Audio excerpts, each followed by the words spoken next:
저는 어렸을 때부터 비만에서 벗어나기 위해 안 해본 운동도 안 해본 다이어트도 없어요. 하지만 18kg을 감량하면 다시 20kg이 쪘습니다. 거울 명상을 하면서 제 수치심을 온몸으로 느껴주었더니 초등학교 1학년 때 친구와 함께 먹을 아이스크림 2개를 샀던 장면이 떠올랐습니다. 친구는 안 먹는다고 거절했어요. 저는 너무나도 창피했습니다. 버릴 수도 없어서 아이스크림 2개를 등굣길에 혼자 먹는 제 모습이 너무나도 비참해 눈물이 났습니다. 거절당한 어린아이에게 위로와 사랑의 말을 해주고 밥 먹을 때도 맛은 어때? 배는 불러? 꼭꼭 씹어 잘 먹네 하는 식으로 제 내면에 들어있는 어린아이의 존재를 인정해 주었죠. 한 달 동안 그렇게 했더니 30년도 넘게 잡히지 않던 식욕이 정말 거짓말처럼 잠잠해졌습니다. 네, 여러분 안녕하십니까? 김성환입니다. 이른 아침 등굣길에 다른 아이에게 아이스크림을 건네주는 이유가 뭘까요? 난 너한테 사랑을 받고 싶다는 감정의 표현입니다. 상대편 아이가 내가 주는 아이스크림을 받기를 거절한다면 그것은 나는 너한테 사랑을 주고 싶지 않다라는 감정의 표현이라고 볼 수 있습니다. 그런데 내 마음속에 이미 사랑이 넘친다면 설사 상대편 아이가 내가 주는 아이스크림을 받는 것을 거부한다 하더라도 나는 심한 상처를 받거나 심한 수치심을 느끼지 않게 됩니다. 내 마음속에서 심한 수치심이 올라온다는 것은 사랑을 받고 싶은 욕구가 강하다는 말이기도 합니다. 그렇다면 이 여성의 마음속에는 언제부터 이렇게 심한 사랑에 결핍이 얽려 있던 걸까요? 혹시 대학 때 사랑의 결핍을 심하게 느낄 만한 경험, 그러니까 자신의 존재를 인정받지 못한 그런 아픈 경험이 있었는지 어머니한테 슬며시 여쭤보라고 했더니 이런 답이 돌아왔습니다. 방금 엄마에게 물어봤는데 저를 낳고 싶지 않았다고 하셨어요. 아빠가 너무 싫어 도망치고 싶었는데 제가 생겨서 애착도 별로 없었고 기쁘지도 않으셨대요.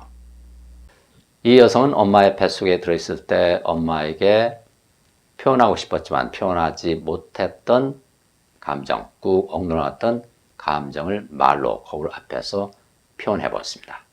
거울 앞에서 나도 사랑받고 싶어요. 엄마 저를 버리지 마세요 라고 울면서 말했더니 얼굴이 일그러지면서 눈 주위가 검고 징그럽게 변했습니다. 그러더니 목에서 갑자기 가래 같은 것들이 올라와 당황해서 바닥에 뱉어버렸어요. 정말 뱃속의 태아처럼 말도 못한 채 울부짖기만 했습니다. 손발이 너무 시렸고 공포에 떨며 여기저기 피해 다니는 느낌이었습니다.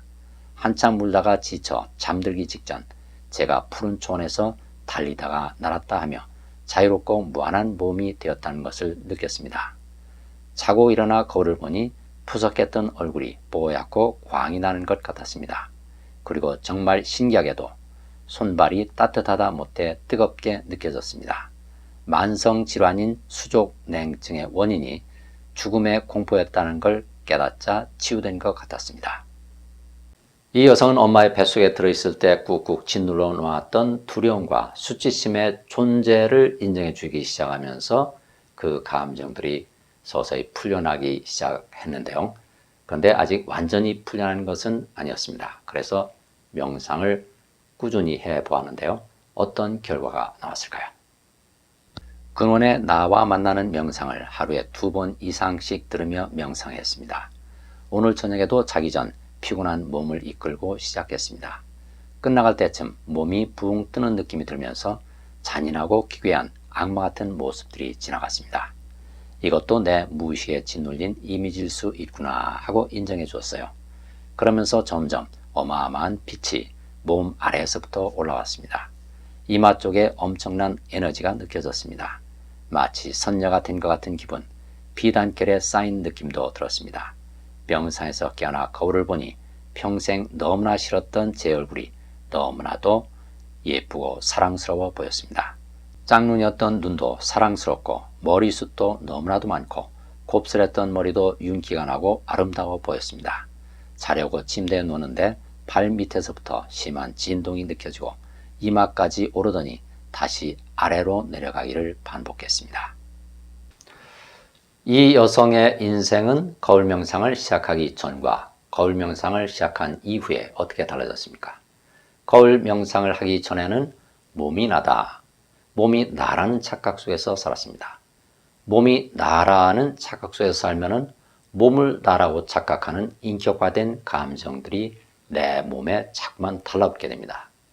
내가 좋다라고 분류하는 감정들은 내가 의식적으로 나와 동의시켜서 내 몸에 달라붙게 되고, 내가 싫다라고 분류하는 감정들은 내가 의식적으로는 버리려 들지만 무의식적으로 내 몸에 달라붙어서 나와 한 덩어리가 되어버립니다. 그러면서 내 삶을 지배하게 되죠.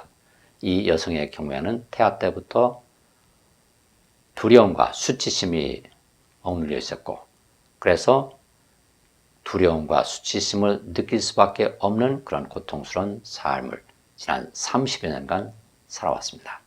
하지만 거울 명상을 시작하면서 비록 짧은 기간이지만 그 짧은 기간 동안에 극적인 변화가 나타났습니다. 거울을 통해서 내 몸을 객관적으로 바라보면은 거울 속에 비춰지는 것은 실제가 아니라 이미지라는 것을 알 수 있죠. 또 거울 속에 비춰진 그 3차원 공간도 역시 실제가 아니라 이미지구나 하는 사실을 알 수 있게 된 것이죠. 이렇게 내 마음은 나를 객관적으로 또 3차원 공간 전체를 객관적으로 바라볼 수 있는데, 내가 육안으로는 나 자신을 객관적으로 바라볼 수 없기 때문에 거울을 통해서 나 자신을 그리고 3차원 공간을 객관적으로 바라보면 그것이 내 마음속에서 돌아가는 움직이는 이미지구나 하는 사실을 알게 됩니다. 이렇게 거울 명상을 되풀이하면 되풀이할수록 점점 진정한 나는 몸이 아니라 마음이구나 하는 사실을 깨닫게 되죠. 마음은 무한하죠. 아무 경계가 없습니다. 이 무한한 마음이 바로 무한한 사랑입니다. 나 자신이 바로 무한한 사랑이구나. 나 자신이 무한한 사랑이라는 사실을 깨달을 때 나 자신은 부족한 것이 아무것도 없습니다. 결핍된 것이 아무것도 없습니다.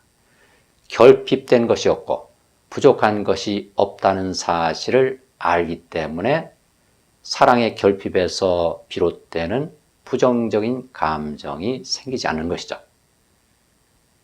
부정적인 감정들, 억눌려 있던 부정적인 감정들도 내가 바로 그 무한한 사랑이라는 사실을 깨닫게 되면 저절로 사라져 버립니다. 왜냐하면 부정적 감정이라는 것은 다 사랑의 결핍으로 인해서 생겼던 것이기 때문에 나 자신이 무한한 사랑이라는 사실을 할 때 왜 부정적 감정이 생겼습니까? 이미 억눌려 있던 부정적인 감정도 다 사라져 버립니다.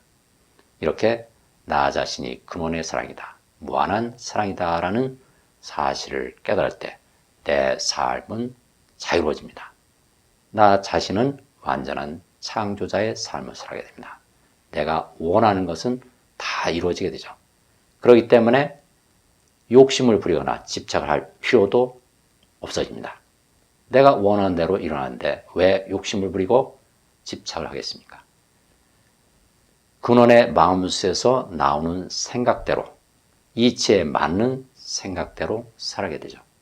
그래서 자유롭고 하루하루가 기쁘고 사랑에 넘치고 또 자비로움과 연민으로 가득한 삶을 살게 됩니다.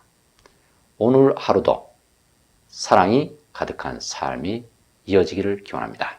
오늘 말씀은 여기까지 드리겠습니다. 감사합니다.